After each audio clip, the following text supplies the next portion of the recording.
Sometimes, fate-altering decisions are made in the quiet corners where influential figures of the past unite their ideas to shape the future. The present, in its greatness, also strives for progress and innovation. In these small rooms, decisions unfold, becoming epicenters of global change that touch millions.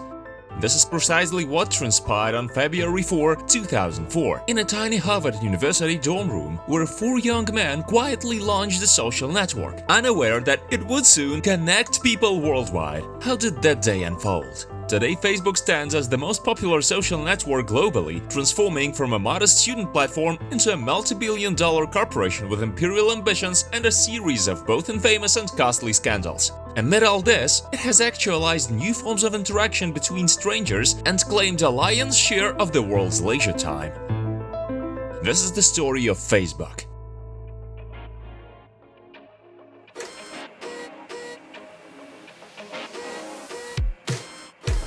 Once in a century, a genius emerges with an extraordinary idea that changes everything. In 1984, in White Plains, New York, a young boy named Mark Zuckerberg was born to a family of medical professionals. His father, a dentist who dabbled in programming with Atari Basic, introduced Zuckerberg to computer technologies. At the age of 10, he received his first computer, a Quantex 486DX, and a programming guide, C++ for Dummies. Even a private tutor was hired. Soon, the boy created a computerized version of the popular board game Rascal. At 12, Zuckerberg developed ZuckNet, a rudimentary messenger allowing messages to be sent from one computer to another. In the 9th grade, he conceived Synapse, a media player recommending tracks based on user preferences. The innovation immediately drew the attention of major companies like AOL and Microsoft. Bill Gates even offered the young genius $2 million and a position in his company. However, Zuckerberg declined the offer for the sake of studying at a prestigious university. He released the player for free on the internet, explaining that genuine inspiration is not for sale.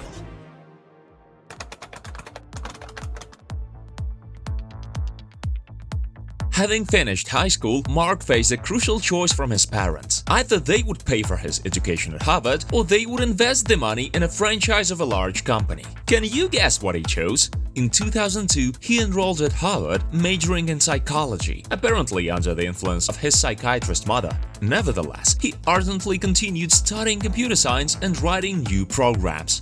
Then an idea struck him. In his high school, graduates were given directories called the photo address book or simply the Facebook. These contained addresses, phone numbers, and photos of students, making it convenient to stay in touch with classmates. Thus, upon entering Harvard, Zuckerberg immediately approached the administration with a proposal to create a similar online directory, but was rejected due to privacy concerns for the students. On October 28, 2003, having just broken up with his girlfriend, Zuckerberg, attempting to shift his focus, decided to hack the college's security system.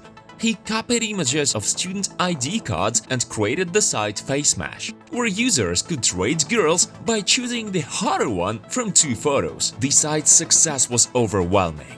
Within just 4 hours of its launch, 450 people visited the site, casting 22,000 votes. However, the female students and the Harvard administration were furious, accusing Zuckerberg of copyright infringement, violating campus security, and compromising the privacy of his fellow students. As a result, the portal was shut down, and Zuckerberg faced potential expulsion. Everything was resolved with a public apology in the Harvard Crimson student newspaper and a promise that privacy would be central focus of his future projects. Yet in the future, Zuckerberg would repeatedly face accusation of neglecting user security and justifying derogatory remarks about those who entrusted him with their personal data.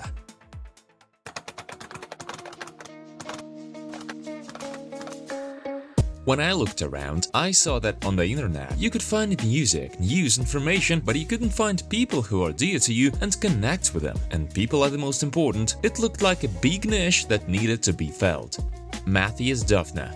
On January 11, 2004, Zuckerberg, gathering friends in his small dorm room, began to create a new website. And a few weeks later, on February 4, 2004, the Facebook was launched. To promote it and form a target audience, they decided to use old-fashioned spam, collecting the email addresses of students. And again, where'd he get them?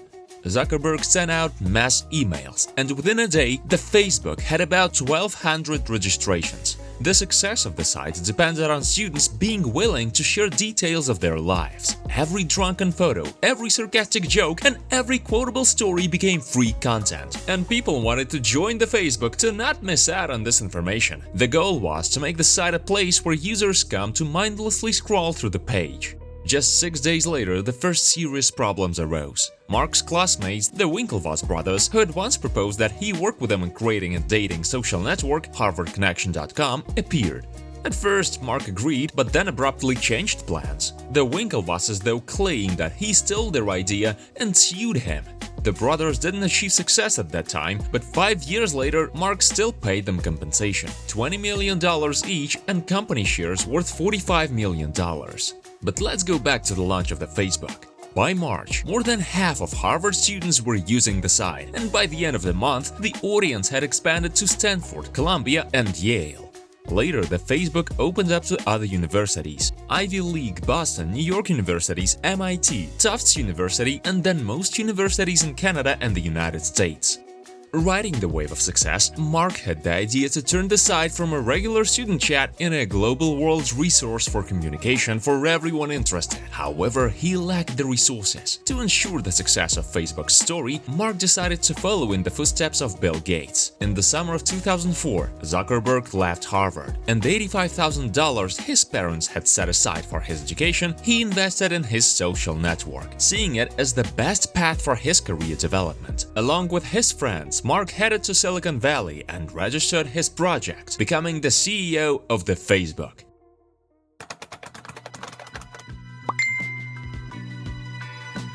In 2005, a significant event in Zuckerberg's life was meeting Sean Parker, the creator of Napster and a key figure in the creation of all great internet projects of that decade. It was he who found the first investors, PayPal co-founder Peter Thiel and LinkedIn co-founder Reid Hoffman, who together invested more than $500,000, of which the company immediately spent $200,000 to drop the article "the" from its name.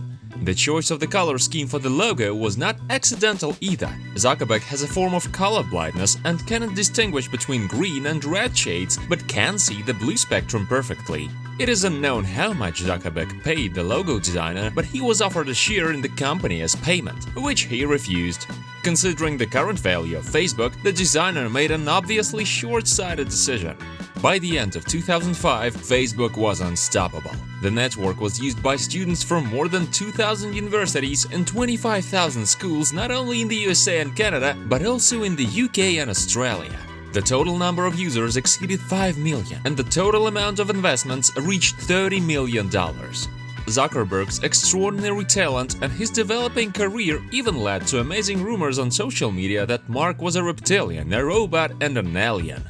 In September 2006, the site opened registration for all users over 13 years old. At that time, the social network launched the Newsfeed, a list of events that displayed not only friends' updates, but also imposed news from friends of friends, with detailed descriptions and timestamps for each moment. Many users felt that this option violated their right to privacy, even though they willingly agreed to share their information publicly.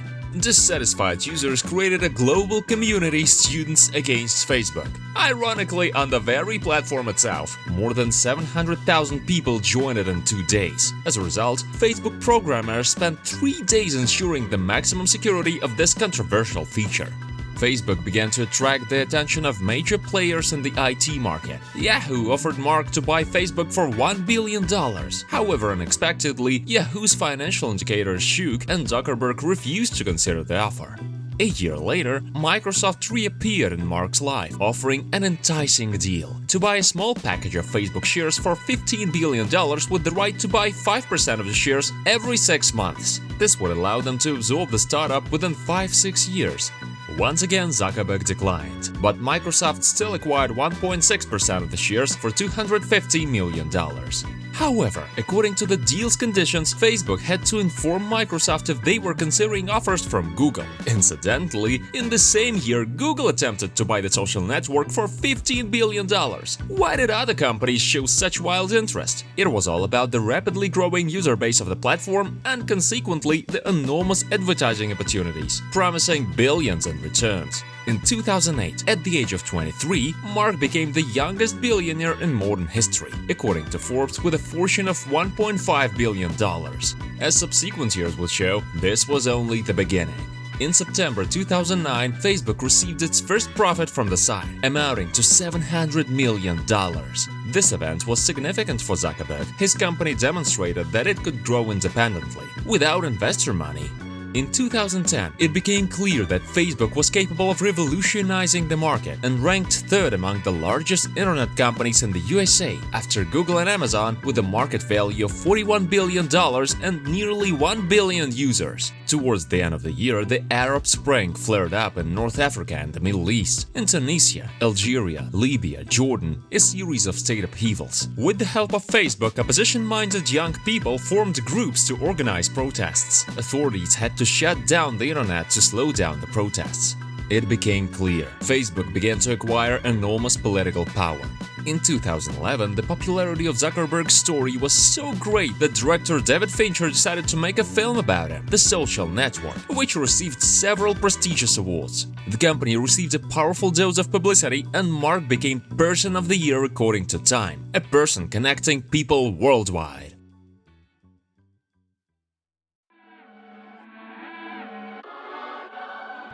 In April 2012, the company made the most record-breaking deal at that time in the history of mobile applications and acquired the increasingly popular Instagram for $1 billion, which already had an audience of 30 million users. Mark didn't regret the expensive purchase of the photo service for a moment. Shortly afterward, he publicly placed 421.2 million Facebook shares on the stock exchange at $38 each, ultimately raising $18 billion. Facebook's IPO became the largest among IT companies. Zuckerberg decided not to stop there. In early 2014, he made another major deal, which in terms of cost became an absolute record in the history of venture startups. Facebook acquired the messenger WhatsApp for $19 billion. The purchase amount seemed so incredible at the time that many Twitter users assumed there was an error and that the service was actually bought for $1.9 billion, but there was no mistake.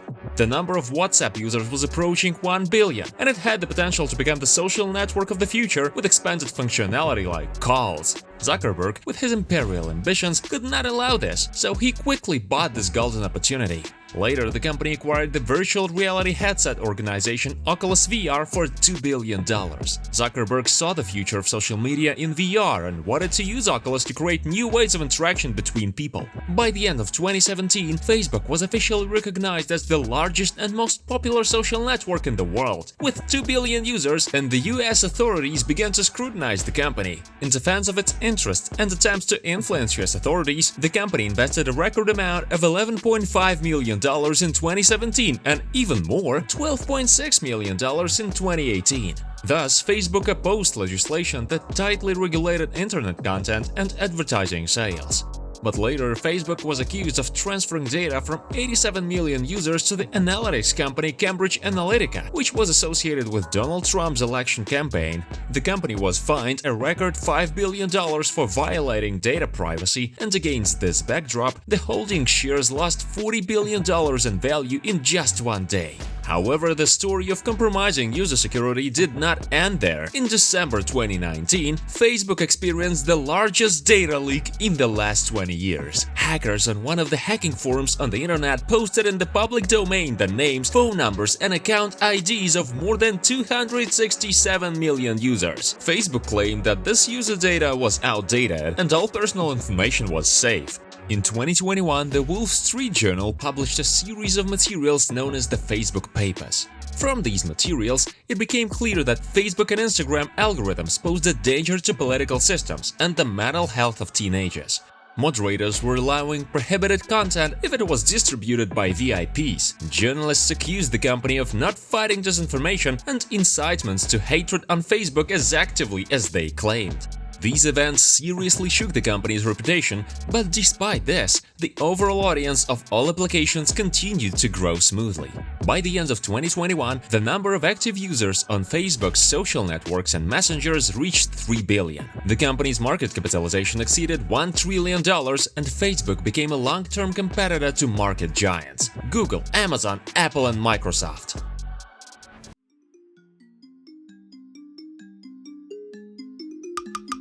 In 2021, Zuckerberg decided to focus on the development of his own metaverse with elements of virtual and augmented reality. He renamed the company to Meta Platforms. According to the founder's promises, in the metaverse, people will be able to communicate with friends, conduct business meetings, make purchases, change their appearance, and attend concerts. In Western media and social networks, there were immediate discussions that the unexpected rebranding to Meta was nothing more than an attempt to divert public attention from dirty scandals. However, there are more benign versions. Facebook has long ceased to be just a social network for communication. Under its wing are Instagram, WhatsApp, and a whole bunch of other projects, hence the need for a new, more solid and comprehensive name for the holding. Another reason is the unwillingness of Facebook to fall behind Microsoft and Epic Games in the AR/VR projects.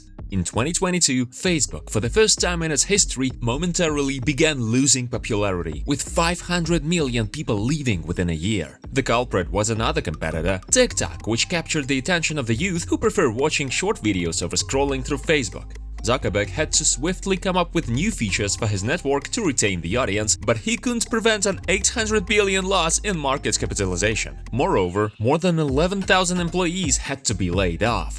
Despite the downturn, by the end of 2023, Facebook still showed good advertising revenue, over $60 billion. It made confident steps toward the universal evolution of social possibilities. I'm proud of the work our teams have done to advance AI and mixed reality with the launch of Quest 3, Ray-Ban Meta smart glasses, and our AI studio. Well, if Zuckerberg is so eager to create a virtual world with a bunch of possibilities, why does he need a mansion in a heavenly place in Hawaii? Who knows what Mark's future plans are, but concluding this amazing 20-year history of Facebook, which took more than 10 minutes for you, one can only come to one conclusion. Facebook has had a huge impact on our lives. It provided people with the opportunity to communicate, exchange information at a distance, and make friends on the other side of the world. The flip side of this is not always careful handling of data and aggressive algorithms creating an illusion of irresponsibility and paranoia. However, it's hard to argue that Mark Zuckerberg has managed to change the world. After all, today, can we really imagine our lives without social networks, stories, reactions, and messengers? And in reality, the true operation to change the world is only just beginning. Share your thoughts in the comments on the success story of Facebook. Don't forget to like and subscribe so that we can continue to delight you with excellent content. Okay, I killed it, but I will read it. You killed it?